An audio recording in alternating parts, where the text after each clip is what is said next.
സവോള നന്നായിട്ട് വഴണ്ടങ്ങ് വരാണ്. അപ്പോൾ നമുക്കിനി മസാല അങ്ങ് ചേർക്കാം. മസാല അടി അപ്പോൾ ലേശം മഞ്ഞൾപ്പൊടി ഇടാം. മഞ്ഞൾപ്പൊടി അല്ലേ? ലേശം മഞ്ഞൾപ്പൊടി ഇട്ടിട്ടുണ്ട്. ലേശം കൂടി ഇട്ടാൽ മഞ്ഞൾപ്പൊടി കുറവ് തോന്നരുത്. മഞ്ഞൾപ്പൊടി ഇട്ടും കുറയ്ക്കും നല്ലതല്ലേ? കാരണം ഞാൻ ഇതിനകത്ത് ലൈറ്റായിട്ട് ഇടുന്നുള്ളൂ. കാരണം നമ്മളത് ബോയിൽ ചെയ്തപ്പോൾ മഞ്ഞൾപ്പൊടി ഓൾറെഡി ഇട്ടിട്ടുണ്ട്. അപ്പോൾ ഒരുപാട് കൂടാതിരിക്കാൻ വേണ്ടിയാണ്. പിന്നെ പെരിഞ്ചീരകം പൊടിച്ചത് ഒരു 4 സ്പൂൺ. കൊറിയൻഡർ പൗഡർ, മല്ലിപ്പൊടി. ഇപ്പോൾ ഏകദേശം ഡ്രൈ ആയി. ഇനിയിപ്പോൾ അത് ഗ്രേവി നമ്മളത് ആക്കണം. അങ്ങനെ ഈക്വലാണ്. മല്ലിപ്പൊടി, പെരിഞ്ചീരകം, മഞ്ഞൾപ്പൊടി ഇട്ടു. ഇനിയിപ്പോൾ നമ്മൾ പാലെടുത്ത് വെച്ചിട്ടുണ്ട്. ഒന്നാം പാലും രണ്ടാം പാലും. അതിനകത്ത് ഇപ്പോൾ സെക്കൻഡ് പാൽ ഒഴിച്ച് നമ്മളത് രണ്ടാം പാൽ ഒഴിച്ചൊന്ന് കുറുക്കുകയാണ്. അപ്പോൾ നമ്മൾ രണ്ടാം പാൽ ഒഴിക്കാൻ പോവാണ്. നമ്മൾ സെക്കൻഡ് പാൽ ഒഴിക്കുകയാണ്. നമ്മൾ രണ്ടാം പാൽ ഒഴിച്ചു. നന്നായിട്ടൊന്ന് എല്ലാം ആ മല്ലിപ്പൊടിയും നമ്മുടെ എന്താണ് പെരിഞ്ചീരപ്പൊടി എല്ലാം കൂടി ഒന്ന് നന്നായിട്ട് മിക്സ് ആകണം. രണ്ടാം പാലിൽ കിടന്ന് ഇതിനൊന്ന് തിളച്ച് വേണം അല്ലേ? ഒന്ന് തിളച്ച് വേണം. തിളച്ചതിന് ശേഷം നമ്മൾ ബോയിൽ ചെയ്ത് വെച്ചിരിക്കുന്ന താറാവ് ഇപ്പം ഏകദേശം ഒരു ചെറിയൊരു തിള വരുന്നുണ്ട്. ചൂടൊന്ന് വരുവാണെങ്കിൽ നല്ലതായിരിക്കും. ഒന്ന് വെട്ടി തിളച്ച എപ്പോഴും നല്ലതാണെന്ന് തോന്നുന്നു. സവോള ഒന്ന് ഇച്ചിരി വേവുകയും ചെയ്യും. പിന്നെ മസാലയുടെ എന്തെങ്കിലും മാറി കിട്ടുകയും ചെയ്യും. അപ്പോൾ അതിന് ശേഷം താറാവ് ഇടുകയാണെങ്കിൽ പെട്ടെന്ന് അബ്സോർവ് ചെയ്തോളൂ മസാല. അത് വലിച്ചെടുത്തോളൂ. വലിച്ചെടുത്തോളൂ. ഓൾറെഡി ഇതിനകത്ത് ആ നെയ്യും താറാവിൻ്റെ വേവിച്ചപ്പോൾ ഇറങ്ങിയ നെയ്യെല്ലാം ഉള്ള വെള്ളമാണ്. അപ്പോൾ ഒന്നുകൂടി ടേസ്റ്റ് നൈസായിരിക്കും. താറാവിൻ്റെ നാച്ചുറൽ ടേസ്റ്റ്. ഇപ്പോൾ നമ്മൾ ബോയിൽ ചെയ്ത താറാവ് എടുത്തിട്ടുണ്ട്. ഇനി അതൊന്ന് ശരിക്കും ഒന്ന് വെട്ടിത്തിളക്കാം. അതിനുശേഷം നമ്മൾ ഫൈനൽ ഒരു സീസണിങ് കൂടെ ചെയ്യാനുണ്ട്. അതിനകത്ത് ഗരം മസാല നമ്മൾ ആഴ്ചയിൽ ആഡ് ചെയ്തിട്ടില്ല ഇതുവരെ. ഗരം മസാല നമ്മൾ രണ്ടാം പാൽ ഒഴിച്ചു. അതൊന്ന് തിളച്ചതിന് ശേഷം നമ്മൾ നമ്മുടെ താറാവ് ഒന്ന് വേവിച്ച് വെച്ച താറാവും കൂടെ ഇട്ടിട്ടുണ്ട്. അതിനകത്ത് ആ നെയ്യും എല്ലാം കൂടി കിടന്ന് ആ വെള്ളം മൊത്തം ഒഴിച്ചിട്ട് നമ്മൾ ഗരം മസാല പൊടി ആഡ് ചെയ്തു. ഞാൻ ശരിക്കും വെട്ടിത്തിളച്ച് സവോള ഇത് ശരിക്കും ഒന്ന് വെട്ടിത്തിളക്കണം അല്ലേ? വെട്ടിത്തിളച്ച് ഒന്നുകൂടെ വേഗണം. അത് ശരിക്കും സ്ഥലം എവിടെയാ? ശരിക്കും സ്ഥലം മുണ്ടക്കയം, കോട്ടയം. ഒരുവിധം തിള വന്നിട്ടുണ്ട്. ഇത് നന്നായിട്ടൊന്ന് കുറുകണം അല്ലേ? കുറുകി വരുന്നതിന് ശേഷം നമ്മൾ തലപ്പാൽ ഒഴിക്കും. തലപ്പാൽ എന്ന് പറയും, ഒന്നാം പാൽ എന്ന് പറയും, അല്ലെങ്കിൽ ഫസ്റ്റ് മിൽക്ക് എന്ന് പറയും. എല്ലാം പറയും. ശരിക്കും ഒന്ന് നന്നായിട്ട് തിളച്ച് നിൽക്കുകയാണ്. അപ്പോൾ അതിൻ്റെ കൂടെ നമുക്ക് തിളച്ച് കുറുകി വരുന്ന ആ സമയത്ത് ആ വെള്ളം ശരിക്കും കുറുകി ആ സവോളയുടെ ആ അല്ലികളുണ്ട്, അത് ശരിക്കും എന്താ അലിയേണ്ടതാണ്. അലിഞ്ഞ് വരുമ്പോഴാണ് അതിൻ്റെ ശരിക്കുള്ള കൊഴുപ്പ് കൺസിസ്റ്റൻസി ഗ്രേവിക്ക് തിക്നെസ് വരത്തുള്ളൂ. അപ്പോൾ അത് വഴറ്റുമ്പോൾ ശരിക്കും ശ്രദ്ധിച്ചാൽ ശരിക്കും അബ്സല്യൂട്ടിൽ വഴച്ചിട്ട് കഴിഞ്ഞതിന് ശേഷം നമ്മൾ പാല് ചെയ്ത് മസാല ഒക്കെ ചെയ്ത് പാല് ചെയ്യാറ്. ഒന്ന് എന്താ പറയുക, ഒന്ന് കുറുകിയ ശേഷം പാലൊഴിക്കുക. ഗ്രേവിയുടെ തിക്നെസ് ഉണ്ടെങ്കിൽ ആ കറി ഒരു അട്രാക്ഷൻ ഉണ്ടാകുന്നത്, ടേസ്റ്റും ഉണ്ടാവും. എൻ്റെ വെള്ളം പോലെ കൊടുത്തിരിക്കുന്നത് അല്ലേ? ശരിയല്ലേ? ശരിക്കും ആ ഒരു തിക്നെസ് വേണം ഗ്രേവിക്ക്.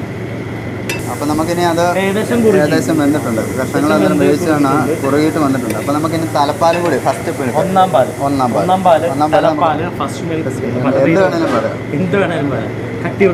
കട്ടിപ്പാൽ. അപ്പോൾ നമ്മളത് അതിലേക്ക് ആഡ് ചെയ്യണം. ശരിക്കും ഇത് തലപ്പാൽ ചേർത്തതിന് ശേഷം തിളയ്ക്കാൻ പാടില്ല എന്നാണ്. കാരണം അത് പെട്ടെന്നാവുമല്ലോ. തലപ്പാൽ ചേർത്തതിന് ശേഷം അന്ന് ഓഫ് ചെയ്തിട്ടാണ് ശരിക്കും തലപ്പാൽ ചേർക്കേണ്ടത്. ഇനിയിപ്പോൾ നമ്മളതിൻ്റെ ഉപ്പും ആ മസാലയുടെ എല്ലാം ഞാനിത് ഒന്നുകൂടി ചേർക്കാനുണ്ട്. ലാസ്റ്റ് ഫൈനൽ സീസണിങ് അത് അല്പം വിനേഗർ കൂടി ആഡ് ചെയ്താൽ സുർക്ക കുറച്ച് ആഡ് ചെയ്തിട്ട് ഇളക്കുക. ഇനി വേണം വിനാഗിരിയുടെ ഫ്ലേവർ താറാവിൻ്റെ ആ ഒരു ഉളുമ്പെന്ന് പറയുന്നത് അതൊക്കെ മാറുകയും ചെയ്യും. പിന്നെ ഒരു ടേസ്റ്റിയാണത്. ടേസ്റ്റിയാണ്, നല്ല പെയിനിയാണ്. ഇത്ര ഞാൻ ആക്കിയിട്ടുണ്ട്. ഇനി എന്താ സഹായിക്കും? ഇപ്പോൾ ഏകദേശം നല്ല കൺസിസ്റ്റൻസി എല്ലാം ഉണ്ട്. അതിൻ്റെ ഏകദേശം ഒരു നല്ലൊരു കുറുവൻ. ഇനിയിപ്പോൾ നിങ്ങൾ നോക്കിയിട്ട് നിങ്ങളുടെ ആ ഫ്ലേവറും കൂടെ ഒന്ന് പറഞ്ഞാൽ മതി. അതിപ്പോഴല്ല, ഞാൻ കഴിക്കാം. Very good. നമ്മുടെ അപ്പം ഉണ്ടല്ലോ, ശരി, അപ്പം ഉണ്ടാക്കുമല്ലോ ഇല്ല? അപ്പം ഉണ്ടാക്കിയിട്ട് അപ്പം ഉണ്ടാക്കുന്ന മാസ്റ്റർ പുറകിലുണ്ട്. അത് ഒരു അച്ചായനാണ്. അപ്പോൾ ഇതിൻ്റെ ഒപ്പം ഇതിൻ്റെ വർക്കെല്ലാം കംപ്ലീറ്റ് ആയതാണ്. ഇപ്പോൾ നമ്മുടെ താറാവ് കറി നല്ല കുട്ടനാടൻ തേങ്ങാപ്പാൽ ഒഴിച്ച്, കുട്ടനാടൻ തേങ്ങാപ്പാലല്ല, തേങ്ങാപ്പാൽ ഒഴിച്ച കുട്ടനാടൻ താറാവ് കറി റെഡി ആയിട്ടുണ്ട്. അതില്ലാണ്ട് എന്താ ആഘോഷം. അപ്പോൾ ഇത് റെഡി ആയിട്ടുണ്ട്. ഇനി അടുത്ത നമ്മൾ ഉണ്ടാക്കാൻ പോകുന്നത് എന്താ? Fish curry. കപ്പയും അപ്പോൾ നമ്മൾ കറിയുടെ ഒരു സെക്ഷൻ അങ്ങ് മൊത്തം തീർത്ത് പോയിട്ട് ഫൈനലിലേക്ക് ഡിഷിലേക്ക് പോയാൽ ഡിഷിലേക്ക് വരാം. അപ്പോൾ നമ്മൾ ഇനി ഇതങ്ങോട്ട് മാറ്റി വെച്ചാൽ നമ്മളിപ്പോൾ മീൻകറി സ്റ്റാർട്ട് ചെയ്യാം. മീൻകറി ആരാണ്? ബൈജു ഷെഫ്. അപ്പോൾ ബൈജു ഷെഫിനാണ് നമുക്ക് മീൻകറി. ചട്ടിയൊക്കെ വന്നു, ചട്ടിക്കകത്തുള്ള മീൻകറിയാണ്. അപ്പോൾ നമുക്ക് മാറ്റി വെച്ചാൽ നമുക്ക് മീൻകറി ഒന്ന് സ്റ്റാർട്ട് ചെയ്യാം. ഓക്കെ. അപ്പോൾ നമ്മൾ ജോമോ ചേട്ടൻ നമുക്ക് നല്ല താറാവ് കറി ഉണ്ടായി തന്നു. ഇപ്പോൾ നമ്മൾ അടുത്തത് മീൻകറി വെക്കാൻ പോവാണ്. ബൈജു ഷെഫിൻ്റെ മീൻകറി. അപ്പോൾ ഷെഫേ നമ്മൾ എന്ത് മീൻകറിയാ? എന്ത് മീനാണ്? കപ്പയ്ക്ക് അക്കമ്പനിയായിട്ട് വേണ്ട ഫിഷ് കറി. കപ്പയുണ്ടല്ലേ? കപ്പയുണ്ട്. കപ്പയും മീൻകറി. കപ്പയും മീൻകറി. Okay okay. അപ്പോൾ എന്തായാലും സ്റ്റാർട്ട് ചെയ്യാം. അപ്പോൾ കപ്പയും മീൻകറി നല്ല ചട്ടിയിലാണ് വെക്കുന്നത്. കരിമീൻ പൊള്ളിക്കുന്ന ചട്ടിയാണിത്. അതിനകത്ത് നമ്മൾ നല്ല കറി നല്ല മീൻകറി വെക്കാൻ പോകാം. എന്ത് മീനാണ് നമ്മൾ? മോത അല്ലേ? അപ്പോൾ മോതയാണ് ഉണ്ടാക്കാൻ പോകുന്നത്. മോത മീൻകറി. ഏകദേശം എണ്ണ ചൂടായി ഇവിടെ ആദ്യം ഇച്ചിരി ഉലുവല്ലേ? നമ്മൾ ആദ്യം തന്നെ ഉലുവ ഇട്ടൊന്ന് മൂപ്പിക്കാൻ പോവാണ്. ചെറുതായിട്ടൊന്ന് മൂപ്പിക്കുക. അത് കടുകിടാൻ പോകുമ്പോൾ പറയണേ. ബൈജാൻ എത്ര ആളാണ് ഇവിടെ? ഞാനിപ്പോൾ ഇവിടെ ഈ മാസം വന്നേ ഉള്ളൂ. എവിടെയാണെന്ന് നേരത്തെ വേറെ സൗദിയിലായിരുന്നു. സൗദിയിൽ ഒരു ഇറ്റാലിയൻ റെസ്റ്റോറൻറ്റിലായിരുന്നു. റെസ്റ്റോറൻറ്റിലല്ലേ? ഏകദേശം ഉലുവ പൊട്ടി ഇച്ചിരി കടുകൂടി ഇടുകയാണ്. അപ്പോൾ ഉലുവയും കടുകും കൂടി നല്ല ചൂട് എണ്ണയിലിട്ട് ശരിക്കും ഒന്ന് ആക്കിയെടുത്തേക്കാണ്. ഇനി അടുത്ത നെക്സ്റ്റ് പൊട്ടി തുടങ്ങുന്നേ ഉള്ളൂ അല്ലേ? നമ്മുടെ കടുക് പൊട്ടുന്നേ ഉള്ളൂ. പൊട്ടി തുടങ്ങുകയാണ് ഇങ്ങനെ. കടുക് പൊട്ടുന്നതിന് മണം സ്മെല്ല് നന്നായിട്ട് വരുന്നുണ്ട്. നമ്മൾ അത് വെളുത്തുള്ളി ഇട്ടു.